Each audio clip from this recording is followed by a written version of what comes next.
آج ہم ایسی بیماریوں کی ٹریٹمنٹ کے بارے میں بات کریں گے جن کا علاج صرف جامن کی جو بیج نہیں ہوتے یا پتوں کے پاؤڈر جو ہوتے ہیں اور جامن کا جوس، یہی ان بیماریوں کا علاج ہے۔ بسم اللہ الرحمن الرحیم۔ السلام علیکم، میرا نام ڈاکٹر اسد محمود ہے۔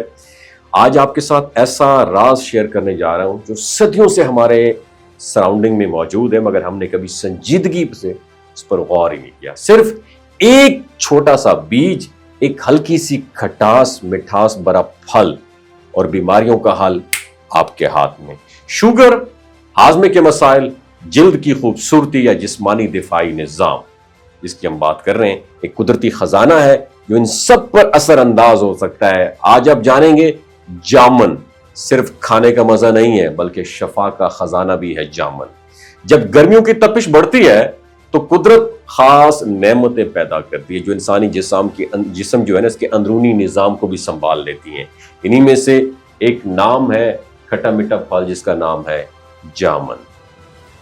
کالا، چمکدار اور ذائقے سے بھرپور یہ پھل جامن نہ صرف زبان کے ذائقے کو جگا دیتا ہے بلکہ پورے جسم پر شاندار اثرات مرتب کرتا ہے، مگر اصل جادو اس کے بیج، پتوں اور گودے میں چھپا ہوا ہے جسے ہم عام طور پر نظر انداز کر دیتے ہیں۔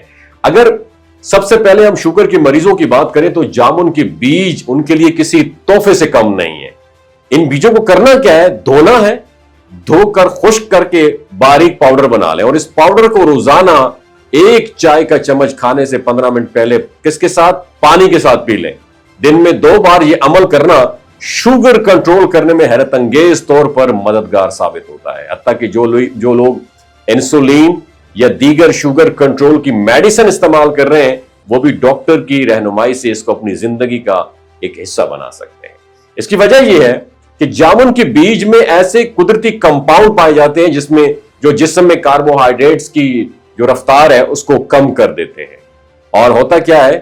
عام طور پر کاربوہائیڈریٹس ایک انزائمز جو ہے نا، ایمائلیز جسے کہتے ہیں، ان کے ذریعے جسم سے شوگر میں تبدیل ہو کر خون میں شامل ہو جاتے ہیں اور شوگر لیول پھر بڑھا دیتے ہیں۔ لیکن جامن کے بیج میں موجود یہ خاص کیمیکل اس عمل کی جو سپیڈ ہے اس کو یہ سلو ڈاؤن کر دیتے ہیں، جس سے گلوکوز آہستہ آہستہ خون میں شامل ہوتا ہے اور بلڈ شوگر لیول بیلنس رہتا ہے۔ اور انٹرسٹنگ بات یہ ہے، جامن کھانے کے لمحے سے، جیسے آپ کھا رہے ہوتے ہیں، کھانے کے لمحے سے یہ فائدے شروع اس کے ہو جاتے ہیں۔ جیسے ہی آپ جامن کھاتے ہیں تو منہ میں موجود سلائیوا، تھوک کے غدود زیادہ تھوک سلائیوا پیدا کرنے لگتے، پروڈیوس کرنے لگتے، جس میں امائلیز موجود ہوتا ہے۔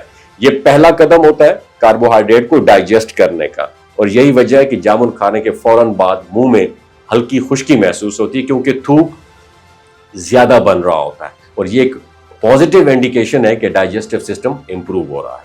اب ہم بات کریں گے اس کے جوس کی۔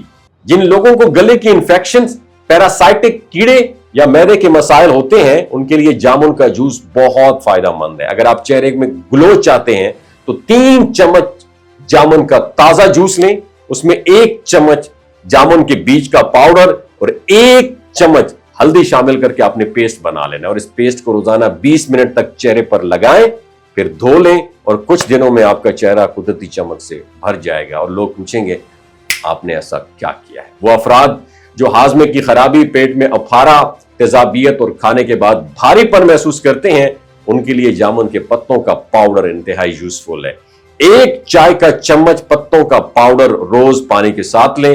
یہ نہ صرف معدے میں جو ایسیڈیٹی ہوتی ہے اس میں توازن پیدا کرتا ہے بلکہ کھانے کے بعد بھی سکون دیتا ہے، یہاں تک کہ جگر کے امراض میں بھی یہ فائدہ مند مانا جاتا ہے۔ یاد رکھیں، اور جامن کی سب سے زبردست خوبی یہ ہے کہ اس کے بیج اور پتوں کے پاؤڈر کو طویل عرصے تک محفوظ کیا جا سکتا ہے، اور بیج کا پاؤڈر 6 مہینے اور پتوں کا پاؤڈر تقریباً 3 مہینے تک بہترین حالت میں محفوظ رہتا ہے۔ اس طرح اگر آپ گرمیوں کے بعد بھی اس کے فائدوں سے سال بھر آپ مستفید ہو سکتے ہیں۔ اگر یہ ویڈیو آپ کو اچھی لگی تو دوسروں تک ضرور شیئر کیجئے۔ اپنا بہت خیال رکھیے گا۔ اللہ حافظ۔